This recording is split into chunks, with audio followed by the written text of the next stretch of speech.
আমি নিজের চোখে দেখেও বিজেপি ঢুকে পারছি না। তুমি নিজের চোখে দেখে আমার বিশ্বাস করে পাইতেছো না, তো মাইসের জীবনে বিশ্বাস করো বা এখন কোনো person দুধ বেশি করে না। দুধ বেশি না করলে আমি তোমার পিস আর ফাঁসতেছি না, আর আমি তোমার মুখন বুঝে তোমার মুখন। তুমি আমার পিস ছাড়বে না? শোনে আর নাচ বলো, আমি কি তোমার বাড়ি কামে যাওয়ার নাকি? খুঁজিয়ে আর করে দিবে, তাই না? চেয়ারম্যান সাহেব, আপনি ওই মজনুকে একটু শাসন করেন, সে আমাকে চা দিতে চায় না, কয় আপনার বলে অর্ডার নেই। মজনুর কথা পরে শুনি, তুই আমাকে চেয়ারম্যান ডাকছো কেন? না ইয়ে মানে গ্রামের সবাই তো জানে আপনি চেয়ারম্যানে খারাপেন। চাকি ওইসা কইল না, তা কইস নি। তাই ইলেকশনে খারালে কি সব চেয়ারম্যান হয় নাকি? সব বলে হয় কিনা জানি নে, তো আপনি খাইলেন নির্ঘিত চেয়ারম্যান, আরাম পাইলেন। তবে আপনার মতন সৎযোগ্য লোক এলাকার একটাও নেই, না কি কও? আই পেছনে মানে মানো না না মানাইনি তাহলে সালাম আলাইকুম। আপনারা অন্য মান্য ব্যক্তি এলাকার সবাই আছে, আপনার নেমা মোবেন বা গুজরাটি গুলোজন শোনেন। এই যে নুয়ারা সোনু কুয়ারা, আজকে আমি এর মুখ শুনি মেলা দেবো। কি করবি? মুগল মিলে মেলা দেবো। কিন্তু ওর মুখে তো কোনো লোকজ দেখতেছি না, তুই কি করবি?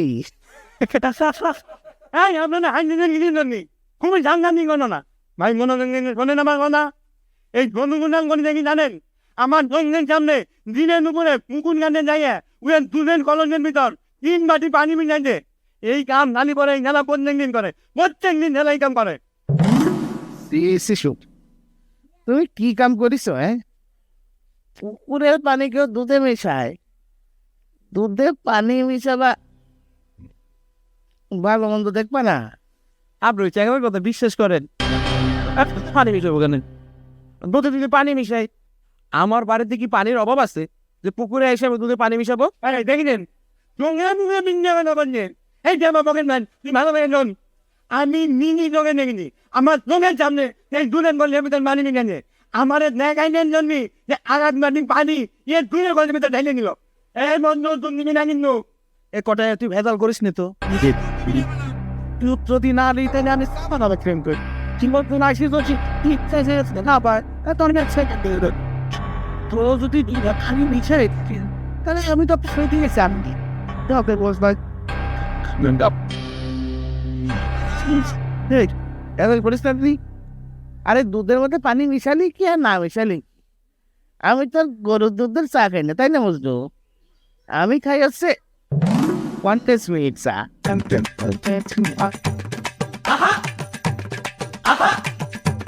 ডাক্তার, আপনার পকেটের টাকাটা একটু ডাইকে রাখেন চাচা।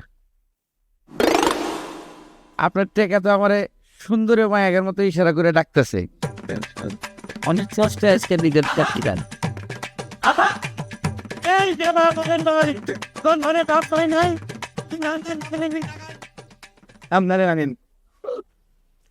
আর কতদিন লাগবে তোমার পড়াশোনা শেষ হতে? চুল পাকলেই সে কোন ছোটবেলা থেকে শুনতেছি যে তুমি শহরে পড়াশোনা করতে চাও। এর নাম হচ্ছে ভার্সিটি পড়া, বুঝছো? এই ভর্তি হইলে আমার পড়া শেষ হয়ে গেল, তাহলে তো পড়ার কোনো দামই থাকলো না। আমার শেষ হতে যত বেশি দিন লাগবে আর চাকরিটাও তত বড় পাওয়া যাবে। তারপর দেখা যাবে নি। তোমার বাপ তোমাদের বাড়িতে আমার যাওয়ার কথা নিষেধ করে কেমন করে আমার অপমান করে, বুঝছো? তুমি আবার সে কথা তুলি চাও? তোমাকে কইছি আমি আমার আব্বার কথা প্রতিবাদ করেছিলাম, আমার মাও তোমার সাথ দিছিল। আর শোনো, তোমাকে তো কইছিলাম যে তুমি যে কোনো সময় আমাদের বাড়ির উপর আসতে পারো, কেউ তোমাকে বাধা দিবি নেই। অসম্ভব, আমি একটা ভার্সিটির ছাত্র, আর তোমার আন্ডার ম্যাট্রিক বাবা আমাকে অপমান করি। সেটা প্রতিকার করি না। আর তখন তুমি তো জানো বড় নদী কি থেকে তুমি আমার লাইন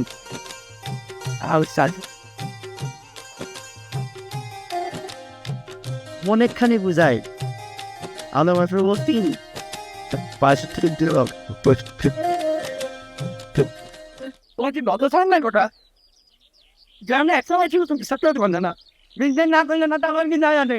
আমি নিজের জমি দেখে দিলে আমি নিজের কোম্পানিতে অফিস করবো। আমি এই গ্রামের সবগুলো মানুষের কাছে তোমার টিভি কথা করে নেবো। শোনো কথা, ভেজাল করলো তো ভাই, বাড়ির উপর আইসো ভেজাল ছাড়া এক গ্লাস খাঁটি দুধ খাওয়াতে পারে। ওরে আল্লাহ, তুমি আমার ঘুষ দিবেন না যাও, অত নস না, ঘুষ নিয়ে কোনো কাম হবে না রে, আমি ঘুষ খাই না।